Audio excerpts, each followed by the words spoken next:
اور ایک آپ کو آسان نسخہ بھی بتاؤں، کوئی مشکل مسئلہ حل نہیں ہو رہا ہو، 110 مرتبہ ایک تسبیح پڑھیں، پھر 11 دفعہ درود پڑھیں، انشاءاللہ آپ کا کام 21 دن کے اندر اندر ہو جائے گا۔ یہ میرے تجربے کی بات ہے۔ بسم اللہ الرحمن الرحیم۔ حضرت ابراہیم علیہ السلام کے 7 امتحانات ہیں، جن میں جب وہ کامیاب ہوئے تو پھر امامت کو ان کی ذریت میں رکھا۔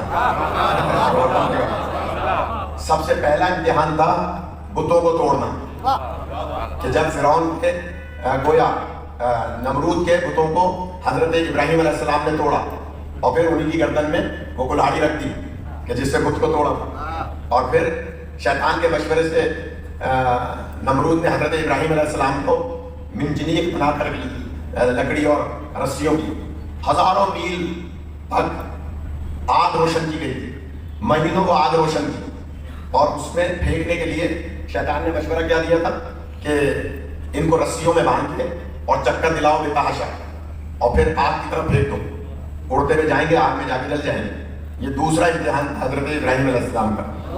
اگر تھک نہیں ہے تو ایک مثال دینا چاہتا ہوں۔ حضرت ابراہیم علیہ السلام آگ کی طرف جا رہے ہیں اڑتے ہوئے، راستے میں جناب جبرائیل امین آئے اور کان میں آ کے کہا کہ اے خلیل خدا، کوئی حاجت ہے، کوئی پریشانی ہے، حاجت ہے؟ آپ نے فرمایا ہاں، اڑ بھی رہے ہیں، یہ بھی ساتھ ساتھ اڑ رہے ہیں، آگ کی طرف جا رہے ہیں۔ کہا ہاں حاجت تو ہے، لیکن جس سے حاجت ہے وہ بہتر جانتا ہے، حاجت ہے وہ بہتر جانتا ہے۔ دیکھیے اسٹیج والوں کو ذرا زیادہ بولنا پڑے گا، اسٹیج والے ذرا وی آئی پی ہوتے ہیں تو ان کو تھوڑا بولنا پڑے گا، مہربانی کریں، تاکہ میں سمجھوں کہ میرے دائیں بائیں جو ہے کوئی مسائل نہیں ہے۔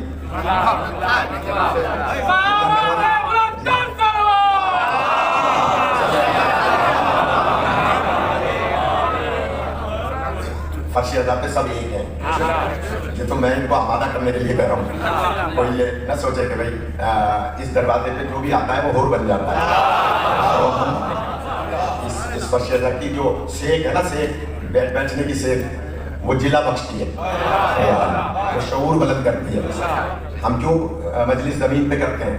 اس لیے کہ زمین کا تعلق تراب سے ہے، اور علی ابو تراب ہے۔ میں نے ایک مثال دی تھی آسمان اور زمین کی، لیکن چلیں میں بات آگے بڑھاؤں، ٹائم کم ہوتا ہے، کہ جناب ابراہیم علیہ السلام کو آگ کی طرف پھینکا جا رہا ہے، اور جبرائیل امین علیہ السلام سوال کر رہے ہیں کہ کوئی حاجت ہے؟ کہاں جس سے ہے وہ بہتر جانتا ہے۔ اتنے چکروں کے بعد آگ کی طرف جاتے ہوئے، اب میں اسی سے اندازہ لگاؤں گا مجھے کیا پڑھنا ہے آگے، رتی کی مجلس نہیں ہوتی، یہ مضمون اشرے کا ہے جس کو میں ایک ہی مجلس میں سمیٹ رہا ہوں۔ اب میں جملہ کہہ رہا ہوں، اتنے چکروں کے بعد آگ کی طرف جاتے ہوئے امتی نبی حضرت ابراہیم چکراتے نہیں ہیں، یعنی کتنا بہترین جواب دے رہے ہیں کہ جس سے حاجت ہے وہ بہتر جانتا ہے۔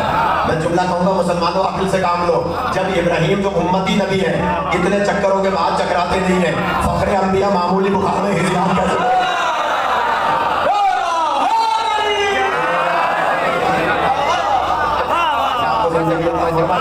معمولی بخار میں نعوذ باللہ ہزیان بولیں گے، نعوذ باللہ نقل کو کف نباشت۔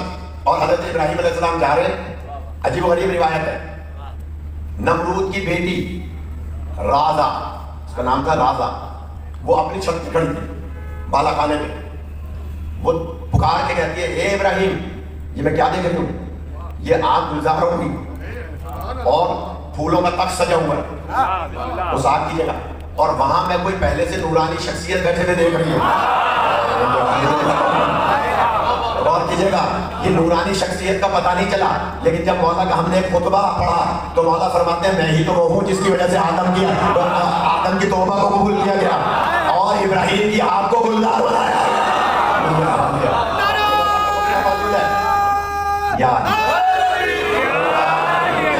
ابھی تھوڑا سا پیچھے والے آمادہ نہیں ہے تو میں ایک سوال کر رہا ہوں، یہ میرے دائیں بائیں شکر ہے کہ دونوں الگ الگ بیٹھے ہیں، ان دونوں علماء سے میں سوال کرتا ہوں کہ جناب تینوں سے سوال کرتا ہوں کہ بتائیے حضرت ابراہیم علیہ السلام تو نبی ہیں، ان کی آواز تو رازا سن لیں، لیکن رازا کی آواز حضرت ابراہیم علیہ السلام تک پہنچ گئی، کسی کو اعتراض نہیں ہے، میلوں دور تھی، وہ آواز دے کے کہہ رہی ہے یہ کیا آواز ہے، اور حضرت ابراہیم علیہ السلام جواب دے رہے ہیں کہ اگر یہ راز جاننا ہے تو لا الہ الا اللہ ابراہیم خلیل اللہ کا کلمہ پڑھو.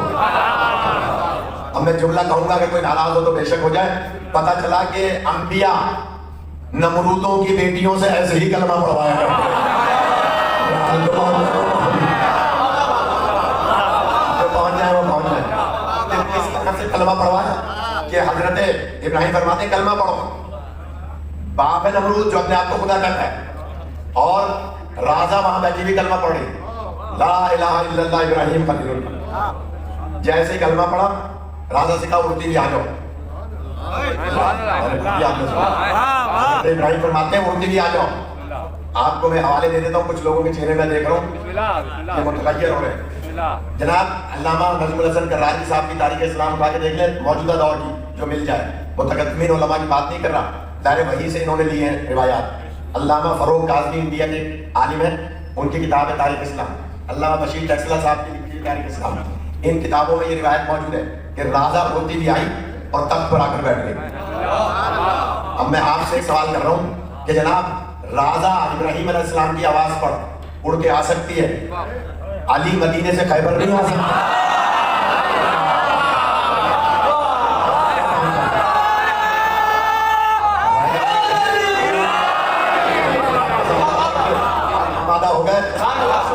لوگ کہتے ہیں کہ جناب علی کیسے خیبر سے مدینے سے خیبر آ گئے, تھک گئے آپ. حضرت ابراہیم علیہ السلام آپ کی طرف جا رہے ہیں اور رازا کہتی ہے یہ کیا ماجرا ہے؟ کہتے ہیں آ جاؤ کلمہ پڑھ کے. وہ میلوں دور اڑ کے آ جاتی, کسی کو اعتراض نہیں ہے. علی مدینے سے خیبر کیسے آ گئے؟ اعتراض کرتے ہیں. جبکہ نبی پاک نے 39 دن جب گزر گئے تھے تو آپ نے پورا وہ قصیدہ پڑھا تھا کہ کل میں اللہ اسے دوں گا. وہ پورا واقعہ میرا موضوع نہیں ہے, میں ناز کرتا, لیکن اتنا کہا تھا کہ جو مجھے علی بن ابی طالب کی خیبر سے مدینے سے خیبر آنے کی پہلے اطلاع دے گا میں اسے جنت لکھ کے دوں گا. اب حیدرآباد کے پڑھے لکھے حضرات اور یہ تاریخی مجمع ہے, میں جملہ کہنا چاہ رہا ہوں. کوئی مجھے بتائے پورے مجمع میں بزرگ حضرات میں کوئی بھی شیعہ سنی حضرات تشریف فرمائے, کوئی مجھے کہے کہ کسی صحابی نے آگے بڑھ کے کہا ہو سرکار آپ لکھ کے کیسے دیں گے؟ آپ تو لکھنا پڑھنا جانتے ہیں.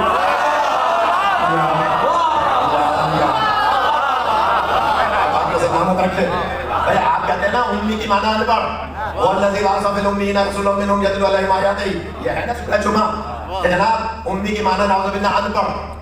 مسلمان کہتے ہیں کہ امی کی معنی ان پڑھ ہے, تو جب رسول پاک ان پڑھ ہے نعوذ باللہ آپ کے بقول اور لکھنا پڑھنا جانتے نہیں ہیں تو جنت لکھ کے کہاں سے دیں گے؟ اب جملہ کہہ دوں, پتہ چلا جب جنت لینے کی باری ہے تو سب مان لیں کہ ہم لکھ سکتے ہیں. جب علی کے لیے لکھنا چاہ رہے ہیں تو کہہ رہے ہیں ہمارے لیے لکھا ہے.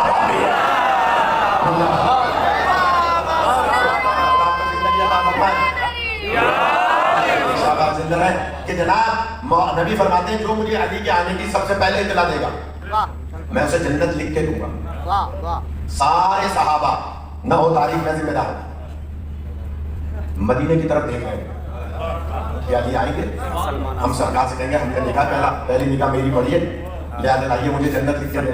نہ ہو ڈاکٹر صاحب میں جملہ کہہ رہا ہوں کہ پیروں کے پنجوں پہ کھڑے ہو کے اچک اچک کے دیکھ رہے ہیں جن کے پاس گھوڑا نہیں ہے, جو گھوڑے پہ بیٹھے ہیں وہ گھوڑے پہ بھی اپنے آپ کو سیدھا کمر کر کے اور دیکھ رہے ہیں کہ علی نظر آ جائیں, آتے ہوئے علی نظر. کچھ چھوٹی چھوٹی جو پہاڑیاں تھی ان پہ کھڑے ہو کے دیکھ رہے ہیں, سارے دیکھ رہے ہیں کہ علی کو دیکھیں اور ہم جنت لکھوائیں.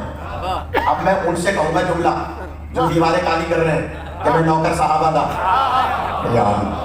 ناراض ہو جاتے ہیں ہم جلدی سے. جو دیواریں کالی کر رہے ہیں نا, پنجاب سے آ رہا ہوں میں, ابھی جگہ جگہ پنجاب پہ لکھا ہوا ہے دیواروں پہ میں نوکر صحابہ تھا, میں نوکر صحابہ تھا. یہ پنجابی میں لکھا ہوا ہے, سندھی پنجابی سے رائٹی میں کرنا تو سمجھ میں آئے گا. میں نوکر صحابہ تھا, جگہ جگہ لکھا ہوا ہے. میں ان کی خدمت میں عرض کرتا ہوں کہ آپ ہمارے بھائی ہیں, آپ کو مشورہ دے رہے ہیں, آپ کہہ رہے ہیں آپ نوکر ہیں صحابہ کے, ذرا صحابہ کو تو دیکھیں, وہ علی کا چہرہ دیکھ کے جنت لینا چاہ رہے ہیں.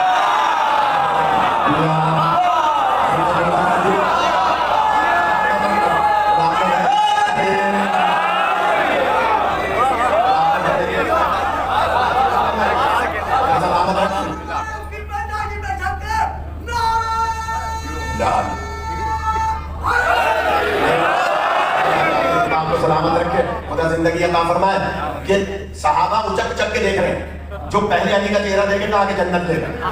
تو تم جن کے نوکر ہو ان سے تو پوچھو جنت کیسے ملتی ہے. وہ تو چہرہ دیکھ کے جنت لینا چاہ رہے ہیں.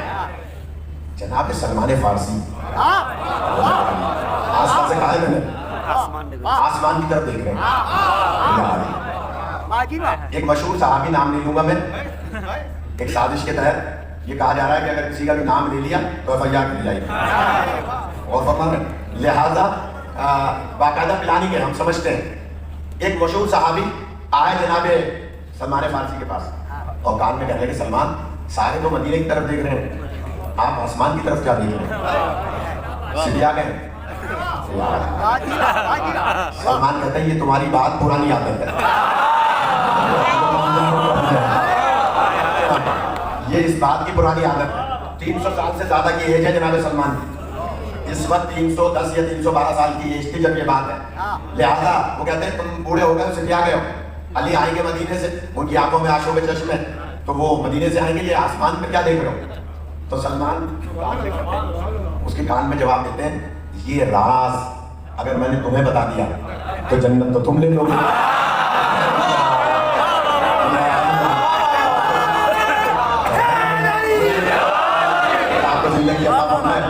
یہ راز اگر میں نے تمہیں بتا دیا تو جنت تو تم لے لو گے, تم اپنا کام کرو, مجھے اپنا کام کرو.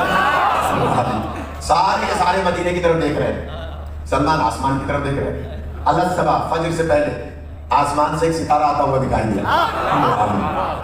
نہ وہ روایت میں ذمہ دار ہوں, میرے سر پہ امامہ ہے, ادھر ادھر کی روایت نہیں پڑھوں گا, کتاب میرے پاس ہوگی تو روایت پڑھوں گا. اور حیدرآباد کا زیرت مجمع ہے, قدیمی عزادار ہیں, پڑھے لکھے لوگ ہیں, پروفیسر, ڈاکٹرز, انجینئرز اور دین سے تعلق رکھنے والے. فرمان شاہ نے جیسا یہ مجمع جمع کیا ہے, خدا ان کو سلامت رکھے. یہ جناب ان کے بزرگوں کے درجات بلند ہو. جملہ کہہ رہا ہوں, جناب سلمان آسمان کی طرف دیکھ رہے ہیں اور دوڑتے بھی آئے. سرکار وہ علی آ رہے ہیں.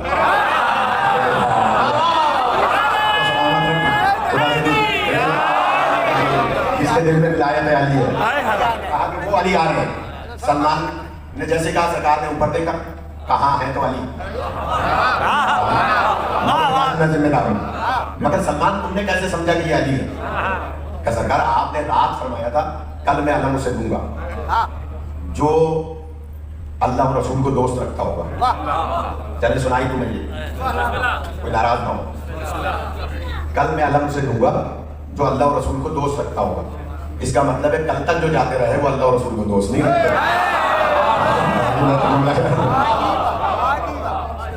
کل میں علم اسے دوں گا جو اللہ اور رسول کو دوست رکھتا ہوگا. پہلے کیا کہا؟ اللہ اور رسول جسے دوست رکھتا ہوگا. پھر فرمایا جو اللہ اور رسول کو دوست رکھتا ہوگا. اس کا مطلب ہے کل تک جو جاتے رہے چلے چھوڑ دوں میں کر رہے. فرماتے ہیں کل میں علم اسے دوں گا جو کرار ہوگا. اس کا مطلب کل تک جو جاتے رہے وہ کرار نہیں کرتے. اب آخری جملہ سن لیں اس بات کا کہ کل میں علم اسے دوں گا جو مرد ہوگا.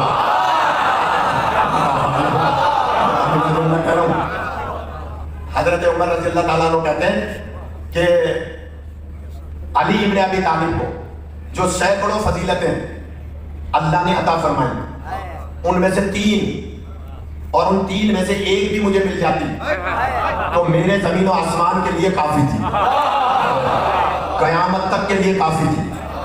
کیا فرماتے ہیں؟ اب بھی کوئی کاٹے تو کاٹ دے بھائی. میں جملہ کہہ رہا ہوں کہ جناب اتنے ادب سے نام لے رہا ہوں. جناب کہہ رہے ہیں کہ اگر علی کو جو اللہ نے سینکڑوں فضیلتیں عطا فرمائی ان میں سے 3 اور ان 3 میں سے ایک مجھے مل جاتی تو میرے لیے زمین و آسمان اور قیامت تک کے لیے کافی. آپ تو نہیں پوچھ رہے, دوسرے صحابی نے پوچھ لیا کہ بھائی وہ کون سی 3 فضیلتیں؟ کہا علی کی 3 فضیلتیں ایسی ہیں جس میں پوری کائنات رشک کرتی ہے. سب سے پہلی فضیلت ہے کعبے میں پیدا ہونا. سب سے پہلی فضیلت ہے کعبے میں پیدا ہونا. آج یہ دونوں بھائی کاشف بھائی اور سہیل بھائی ناراض معلوم ہو رہے ہیں تو اس لیے میں جملہ کہہ رہا ہوں دونوں کے لیے. اور وہ جملہ کیا ہے؟ پہلی فضیلت ہے کعبے میں پیدا ہونا, دوسری فضیلت ہے زہرا کا شوہر بننا, اور تیسری فضیلت ہے خیبر میں علم ملنا.